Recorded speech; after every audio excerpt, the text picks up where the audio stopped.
Hi everyone, thanks for watching.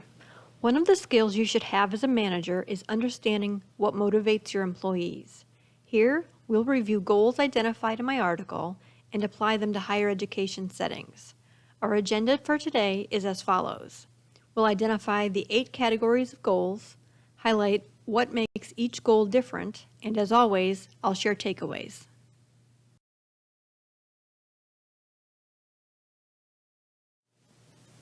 Here, the 8 categories of goals are as follows: mastery, performance, performance approach, performance avoidance, work avoidance, doing just enough, social, and career goals.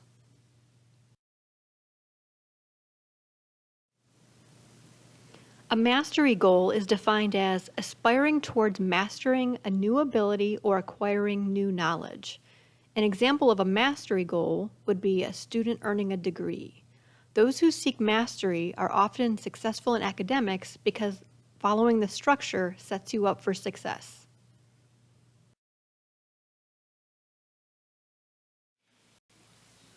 A performance goal can be described as providing a satisfactory performance as seen by others.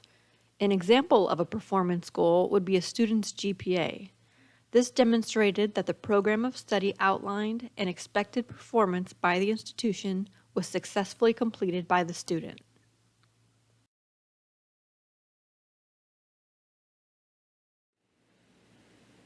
The performance approach goal builds upon the performance goal, in that the performance not only results in the feelings of satisfaction in front of others, but encompasses receiving a favorable response based on the performance. Here, an example would be as simple as being part of a student group in a course, but receiving praise from the group for the student's performance.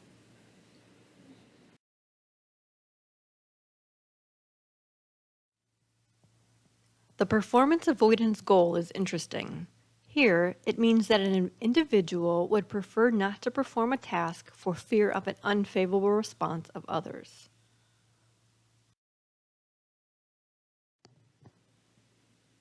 In the work avoidance goal, students may not perform to their optimum performance to avoid looking unfavorable among peers. Additionally, they attempt to do nothing or as little work as possible. Unfortunately, I think we've all seen this happen before.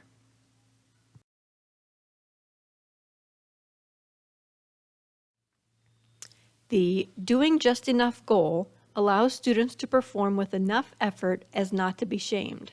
However, it can often be attributed to conflicting priorities. This is where students learn about the concept of opportunity cost. They really want to spend time with their friends, even though they have an upcoming exam or major project due. They study just enough so they can go out with their friends, when in actuality, if not given the alternative, they would spend more time preparing for the exam or project.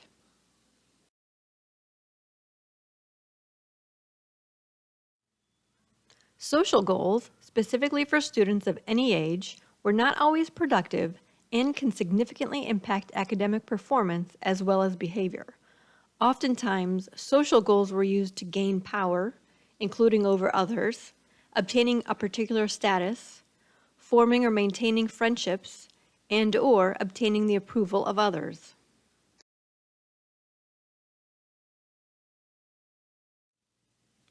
Career goals. In college, students select majors to determine their careers. Then, as working professionals, they set career progression type goals, such as becoming a supervisor, then a manager, or executive in a particular field.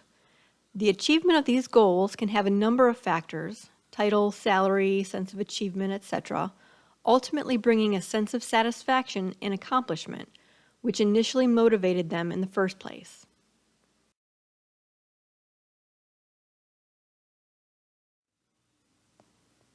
All of these types of goals are seen as motivational. Being prompted from a particular course of action to another is intentionally different. When developing goals, they should be SMART. You know the acronym: specific, measurable, attainable, relevant or realistic, and time-bound. Additionally, due dates should be provided up front, and timely feedback should be given that adds value to the exchange. The student should leave the encounter feeling confident that they could replicate the assignment with a better outcome each time.